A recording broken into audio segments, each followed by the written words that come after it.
This book, How to Write Love Scenes, taught me one of the greatest writing tips I've ever encountered for writing romance.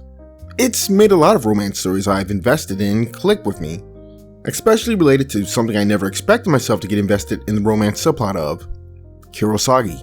I doubt most people know what Kurosagi is, so to keep it brief, Kurosagi is the story of a con artist who targets other con artists. Basic Robin Hood type stuff. He steals money back and takes down other criminals. The protagonist himself denies any care about his clients, stating that those he helps are just informants who he uses to find targets and learn the methods. Though his actions don't always match his words, given how he can act around some clients and the kindness he'll show. Now, I bet you're asking, what does this have to do with romance? The other major character in this is Kiro's neighbor, Tesora. I'm probably saying that wrong, but whatever. She's a college student training to become a public prosecutor. So, as you can imagine, she isn't exactly fond of Kiro's actions, but she does progressively warm up to him. That brings us to this scene that stayed with me. That's the perfect manifestation of the advice I wish to share. In chapter 58, she comes to the epiphany that she's attracted to Kiro.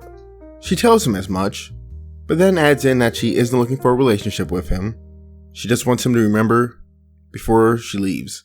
Then in the scene that ends this specific story, while Kiro is doing research, he starts feeling hungry while having the meal she left for him present, and naturally, his thoughts go to her.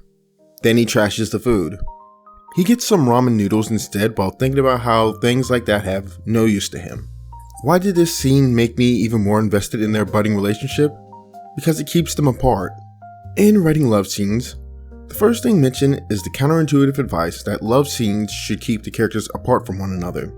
The reason why is simple. If they are united in every sense, every being the keyword here, then the scene is static. So, you want to find ways to keep the characters from being fully united. With that in mind, I've thought of ways that this can play out. For the first variant, we have physical proximity, emotional distance. Here are some ways I've thought of implementing this approach. 1. Miscommunications or misunderstandings. Characters are close but not truly connected because they are not communicating openly. They might misinterpret each other's actions or words, leading to emotional distance. 2. Unspoken feelings. Characters are physically close, perhaps even in an intimate setting, but one or both are holding back their true feelings due to fear, pride, or past hurts. 3. Past traumas or secrets. One character might have a past trauma or secret that they haven't shared, creating a barrier even when they are physically close to someone they care about. And 4. Different goals or desires. Characters might be physically close but emotionally distant because their goals or desires conflict. This can create a sense of underlying tension despite their physical proximity. For the other side of the equation, where characters are in love but must hide their feelings, we get what I call secret love amidst others. Here's some scenarios you can work from with that. 1. Conflicting roles. Characters might hold roles or responsibilities that force them to keep their love hidden. This can create tension as they balance their duties with their secret relationship. 2. Social expectations. Societal norms or family expectations can compel characters to keep their love secret. This adds a layer of conflict as they navigate their feelings amidst external pressures. 3. Dangerous consequences.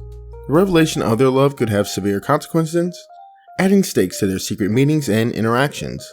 I can think of quite a few tips on how to execute both of these scenarios, but I'll save that for another time, if interest exists. The best way to show your interest in what I'm doing here is through things like liking the video, commenting, becoming a channel member, etc.